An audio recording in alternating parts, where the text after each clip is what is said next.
through time, humiliation in absentia. People imagine that programmers don't like to talk because they prefer machines to people. This is not completely true. Programmers don't talk because they must not be interrupted. This inability to be interrupted leads to a life that is strangely asynchronous with the one lived by other human beings. It's better to send email than to call a programmer on the phone. It's better to leave a note on the chair than to expect a programmer to come to a meeting. This is because the programmer must work in mind time, but the phone rings in real time. Similarly, meetings are supposed to take place in real time. It's not just ego that prevents programmers from working in groups. It's the synchrony problem. To synchronize with other people, or their representation in telephones, buzzers, and doorbells, can only mean interrupting the thought train. Interruptions mean certain bugs. You must not get off the train. I used to have dreams in which I was overhearing conversations I had to program. Once I had to program two people making love. In my dream, they sweated and tumbled while I sat with a cramped hand writing code. The couple went from gentle caresses to ever-widening passions, and I despaired as I tried desperately to find a way to express the act of love in the computer language called C. 2. I once had a job where I didn't talk to anyone for 2 years. Here was the arrangement. I was the first engineer hired by a startup software company. In exchange for large quantities of stock that might be worth something someday, I was supposed to give up my life. I sat in a large room with 2 recently hired engineers and 3 Sun workstations. The fans of the machines whirred, the keys of the keyboards clicked. Occasionally, one or another of us would grunt or mutter. Otherwise, we did not speak. Now and then, I would have a temper outburst in which I pounded the keyboard with my fists, setting off a barrage of beeps. My colleagues might look up, but never said anything about this. Once a week, I had a 5-minute meeting with my boss.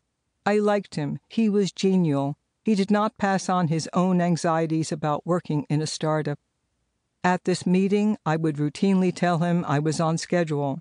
Since being on schedule is a very rare thing in software engineering, he would say, "Good, see you next week."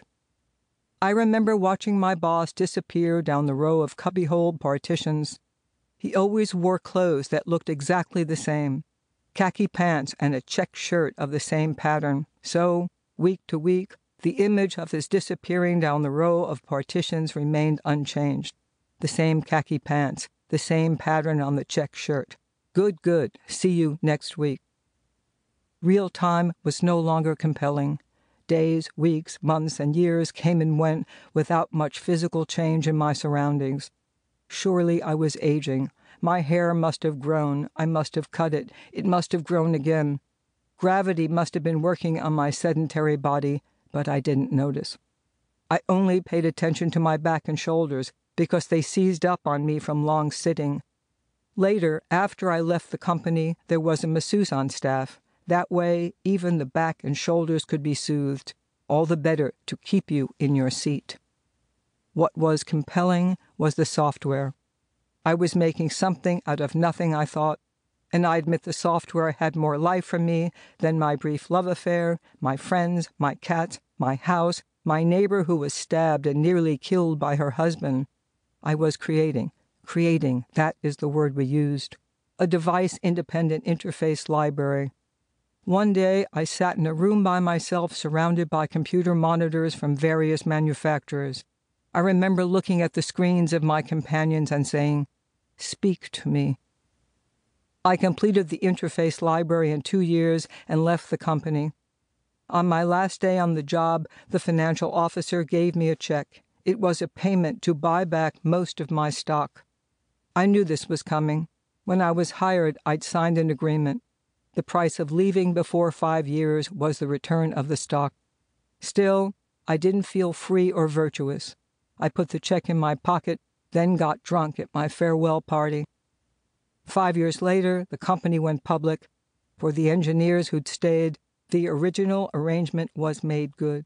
In exchange for giving up 7 years of their lives, they became very, very wealthy.